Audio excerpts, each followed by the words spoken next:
мечта. У меня есть мечта. У меня есть мечта. Моя мечта стать пианисткой. Моя мечта стать большим тудукистом. У меня мечта поднять свой инструмент в классической музыке. Мечта концертов много. У каждого есть вот такая вот мечта. Ну, конечно. Петь хорошими вокалистами, как Плашида Доминго. Стать хорошим солистом, одним, возможно, из лучших.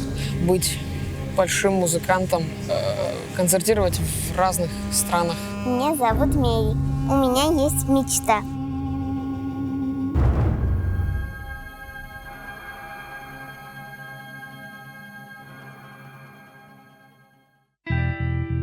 Это началось в Москве.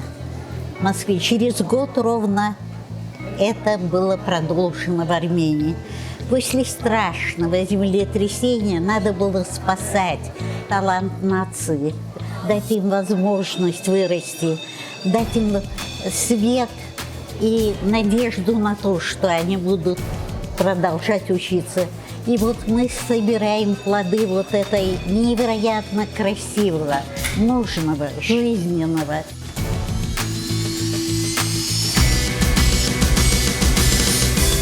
В России это уже очень мощная структура, новый Минафон с Денисом Мацуевым как президентом. В Армении Министерство культуры помогает и патронирует первая леди. На Мальте тоже очень большой интерес.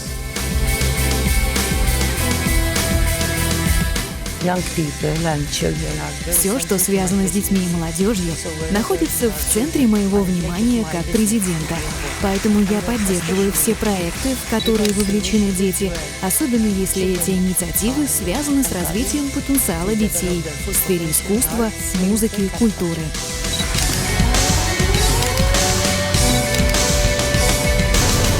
Эта инициатива еще и важна в плане создания некой платформы, где молодые таланты 3 стран – Мальты, России и Армении – будут встречаться, выступать на одной сцене, дружить, а также знакомить публику с традициями и культурами своих стран.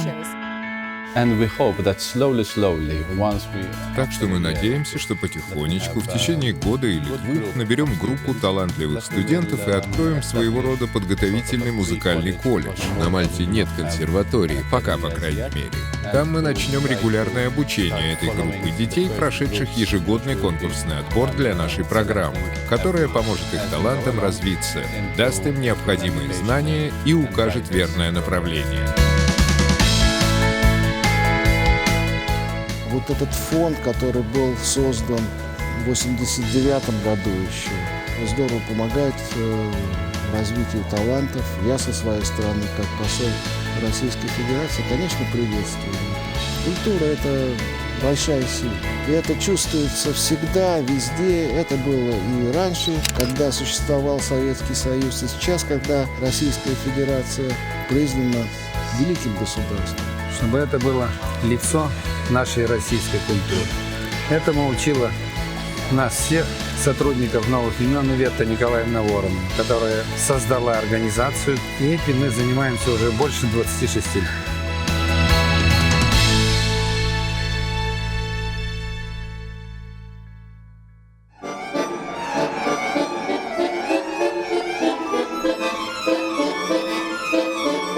Меня привели на баян родители. Это было в 6 лет.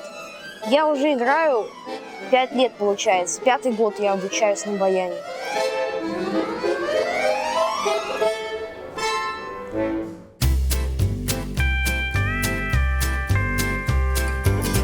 Вообще-то я любил петь всегда, любил музыку. И моя мама тоже. Так я пошел в музыкальной школе и так начинал учиться.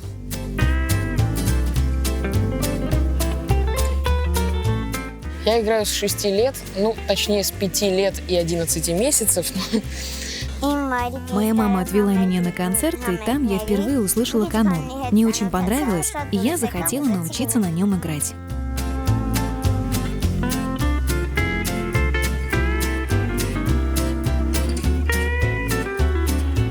Я смотрел телевизор, и там играл Камо Серянян, потом играл с пультом. И мама смотрела это все.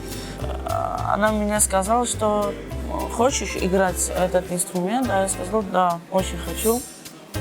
И так случилось это.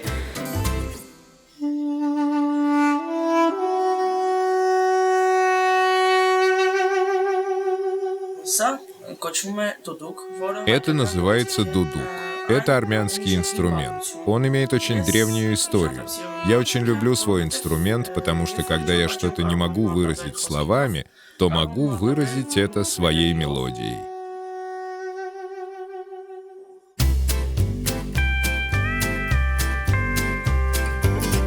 Моя сестра старшая, она тоже виолончелистка, она учится тоже у Селезнева. Сестра, вот мои родители, моя семья мне помогает. Конечно, самое главное, это когда тебя поддерживают. Родители. Поддержка мамы. Родителей. Так как они музыканты, они тоже понимают в этом очень многое, они тоже добились многого.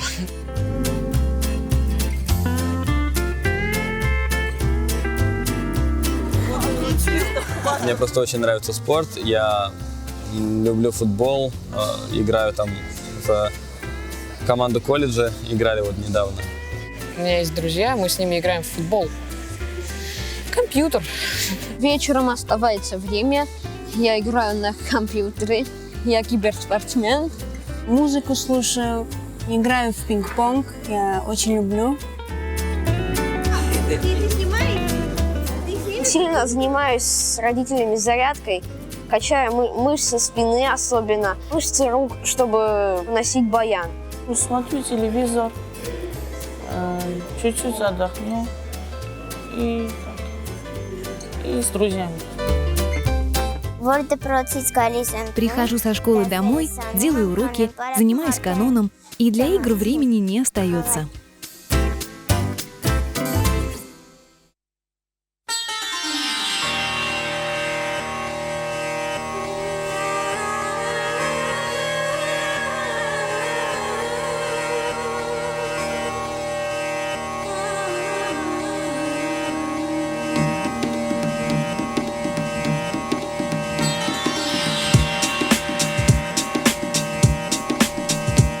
И не только играть на баяне, люблю рисовать, люблю читать книги. Чтение всегда помогает музыке. Я люблю, конечно, художественную литературу. Дюма, граф Монте-Кристо, Бальзак, Уильям Шекспир. Сейчас я вот начал читать Виктора Гюго «Отверженные». Давно хотел прочитать эту книгу, смотрел 2 экранизации. Но главное для меня, чтобы книга была интересна. Вот это один из факторов, по которым я выбираю и книги, и фильмы. С 3 лет я вел счет книг, сколько я их прочитал. Сейчас на моем счету 582 книги.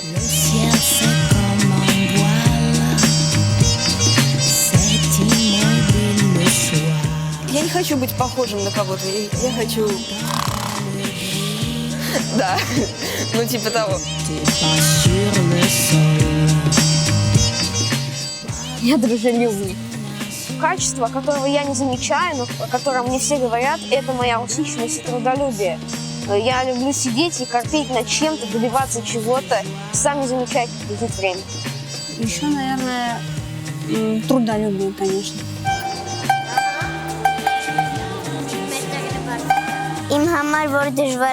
Поскольку мне тяжело носить канон, Гагик помогает мне его носить. Наверное, у меня доброе сердце.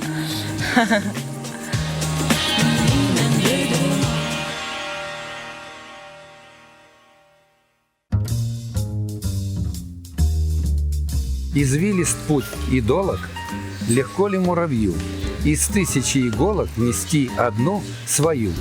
А он, упрямец, тащит ее тропой рябой и думает уставший под ношею своей. Что скажет самый старший, мудрейший муравей? Тащил с собой, рискуя, а вот поди ж ты смог хорошую какую иголку приволок.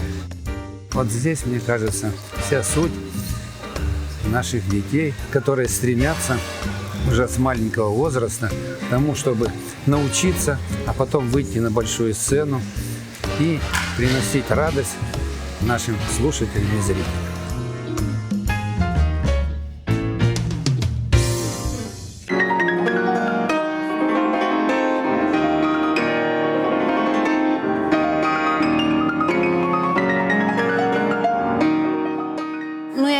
уже 12 лет и занимаюсь примерно 5-6 часов.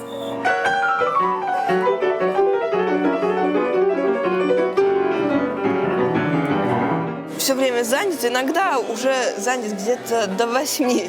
Так что приходится играть вот по 2-3 часа в день, но как-то я успеваю.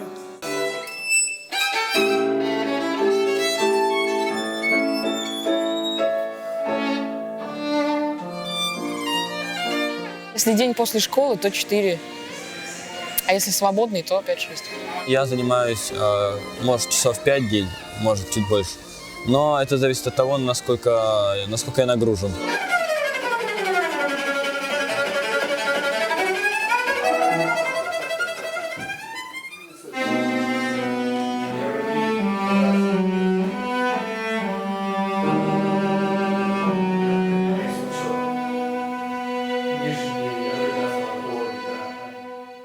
Я не видел одаренных ребят, которые бы не хотели заниматься. Они, наоборот, все хотят. Сколько прихожу в ЦМШ, прихожу в консерваторию, там все время звучит музыка. Даже в туалетах играют, где угодно, и в коридоре, лишь бы только что-то новое выучить, что-то показать. Конечно, без труда, наверное, очень трудно будет развить талант. 2 часа в день, каждый день. Нельзя не отметить работу педагогов. Мы аплодировали педагогам, ведь это невероятный труд учить ребенка играть на скрипке 5-летнего, 6-летнего, играть на других инструментах. А вот они сумели это сделать.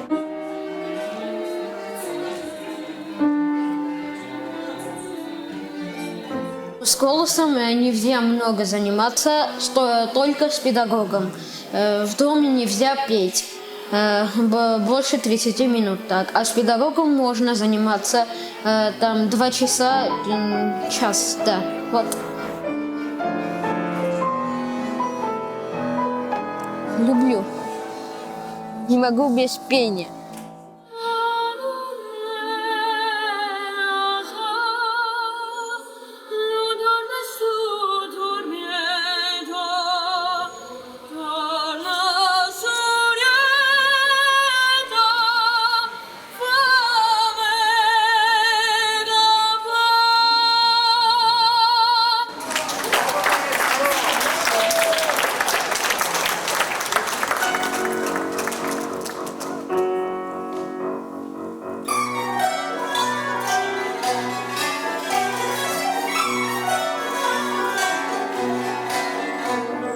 It's a very, very tough life and a hard job. Это очень нелегкая жизнь и тяжелый труд, особенно в наше время, когда так много вещей отвлекает детей от настоящего дела. Интернет, социальные сети, видеоигры, спорт и тому подобное. Так что очень сложно в наши дни найти действительно преданных своему делу учеников, молодых музыкантов, готовых отказаться от множества соблазнов. Но и также сложно найти семьи, готовые оказать поддержку, потому что все вечно заняты, все строят карьеру, а такие дети очень нуждаются в помощи.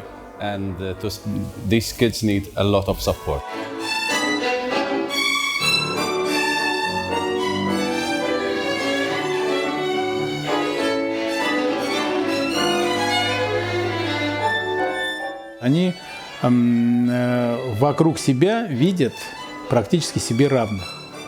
Они начинают друг с другом дружить уже с такого юного возраста. И когда они вырастают, становятся уже, многие, большинство становятся знаменитыми музыкантами, элита музыкального мира. И они будут дружить, и будут, невзирая ни на что, никакие там отношения межгосударственные и так далее. Мой канон имеет 81 струну. Можно вот так повернуть, и звук канона меняется.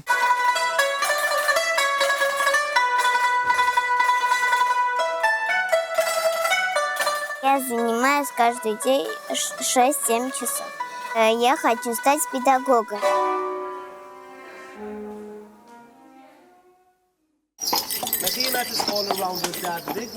Несмотря на то, что сейчас здесь живут люди, которые являются гражданами Мальты, поскольку испанский король никогда не снял с них титулов наместников, то есть церемония revocation не произошла, то территория под этим дворцом до сих пор является собственностью испанской короны.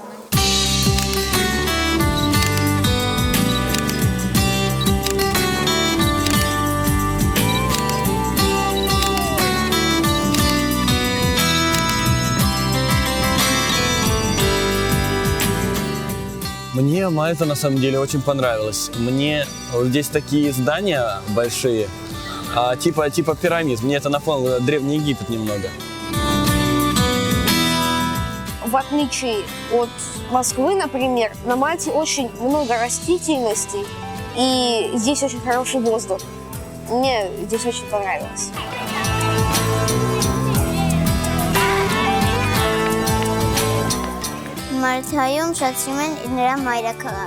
Мне понравилась столица Мальты Валета. Здесь все интересно.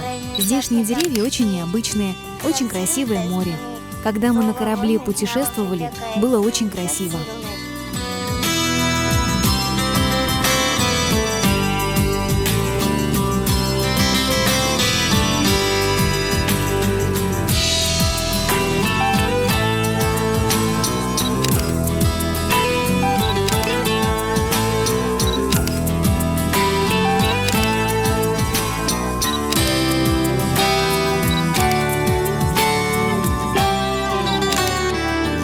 Мне вообще очень нравится Мальта.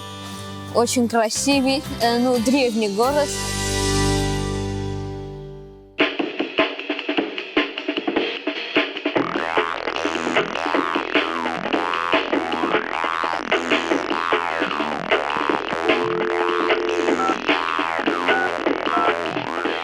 Мне понравилось, как нас встретили. Поехали на Гоза. Лазили по камням там.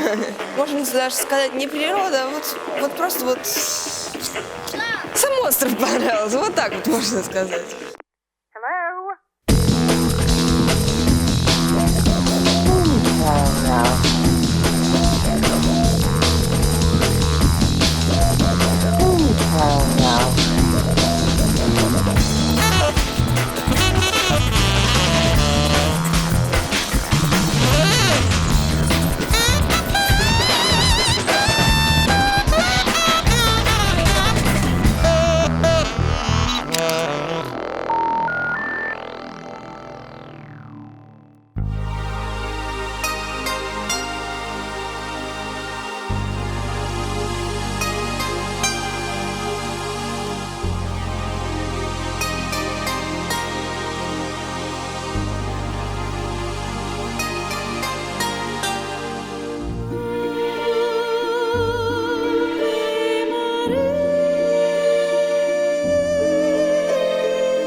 Понравилась мне очень церковь, когда все было золотом, да? Это...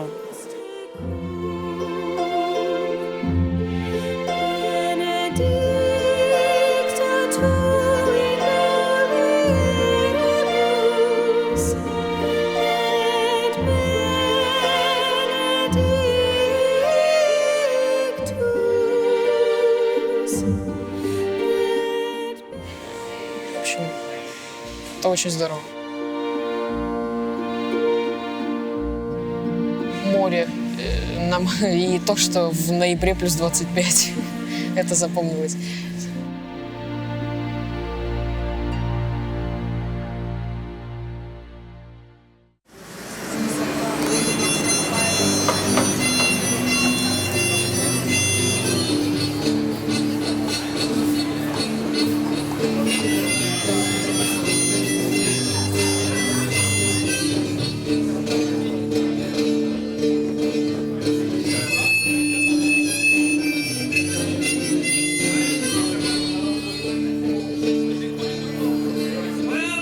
Сейчас мы видим, что и президент, и спикер, и лидер оппозиции все каким-то образом принимали участие в организации этого проекта. И президент принимал в своей резиденции, и в парламент они ходили, дети выступали. В общем, это достаточно серьезно. И на Мальте вообще любят классическую музыку.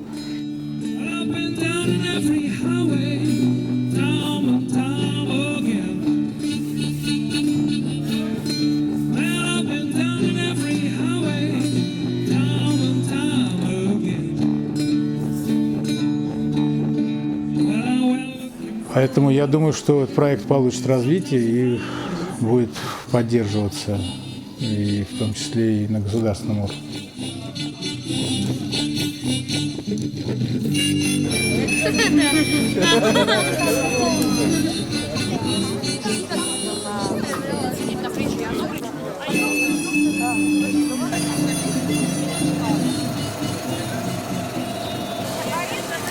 Третью ми. 3, 4.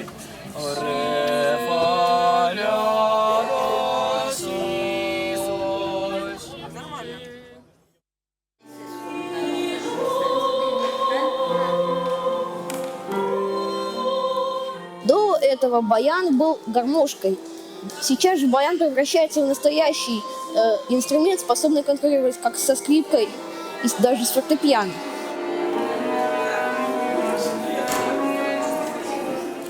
Раэль – это мой друг детства. Этот инструмент для меня как живое существо. Я общаюсь с ним каждый день. Иногда он капризничает, иногда надо его уговаривать. Ну да, ну пожалуйста.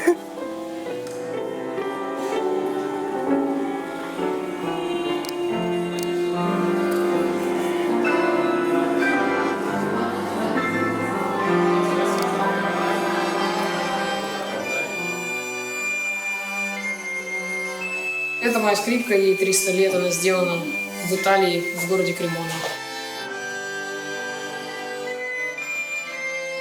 Звук очень хороший.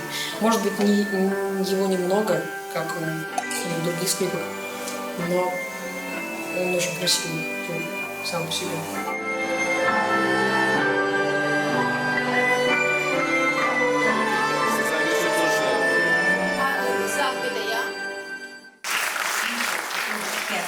Существует и в Москве, и в Ереване, и в других городах, совершенно необходимо, чтобы они занимались детьми, потому что дети – это будущее планеты.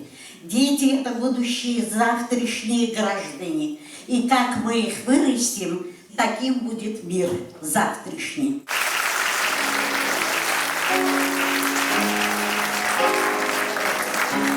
Естественно, существует определенная разница между игрой в закрытом пространстве и игрой перед публикой, особенно иностранной, о которой не знаешь наверняка, что она ждет от тебя. А этот концерт как раз позволил детям еще больше развить свои навыки и раскрыть перед всеми нами свою сущность, выраженную в музыке.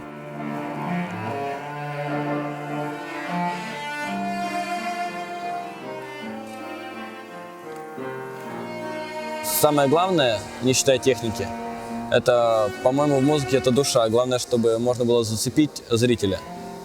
Поэтому я стараюсь очень прочувствовать музыку, прочувствовать то, что хотел донести композитор, и показать это в своей игре.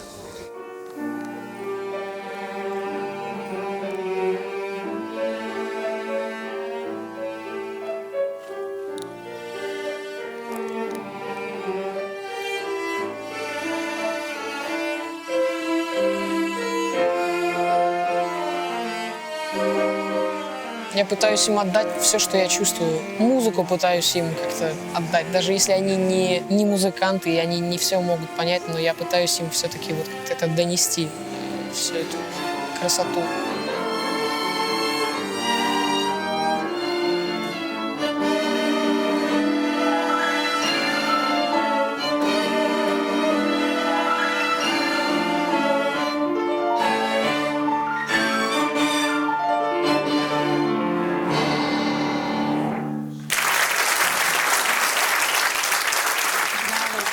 Все то, что происходило вот сегодня, вчера, позавчера, это великое дело, потому что дети разных народов выступали на одной сцене, они передавали друг другу всю свою любовь, человеческую, молодую, малышовскую любовь друг другу передавали. Они утепляли нас, взрослых, утепляли всю атмосферу. Они несли с собой дружбу, любовь и счастье в будущем. Конечно, глаза выдают все, детские глаза, а глаза зрителей. Совершенно ясно, что эти дети будут выдающимися музыкантами. Так что мероприятия, подобные нашим, и есть признание их таланта, подтверждение, что есть в этом мире некто, кто готов их всячески поддержать. Этот проект, за ним великое будущее, точно, абсолютно.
Я хочу играть для зрителя, и мне приятно играть для зрителя. Очень люблю давать концерты, и перед концертами не волнуюсь. Я была во многих странах, была в Америке, Испании, Франции, Швейцарии, сейчас вот на Мальте. На Северном флоте даже были. Представляете, на корабле выступать для моряков. Это же тоже как-то для сердца радуется и очень интересно.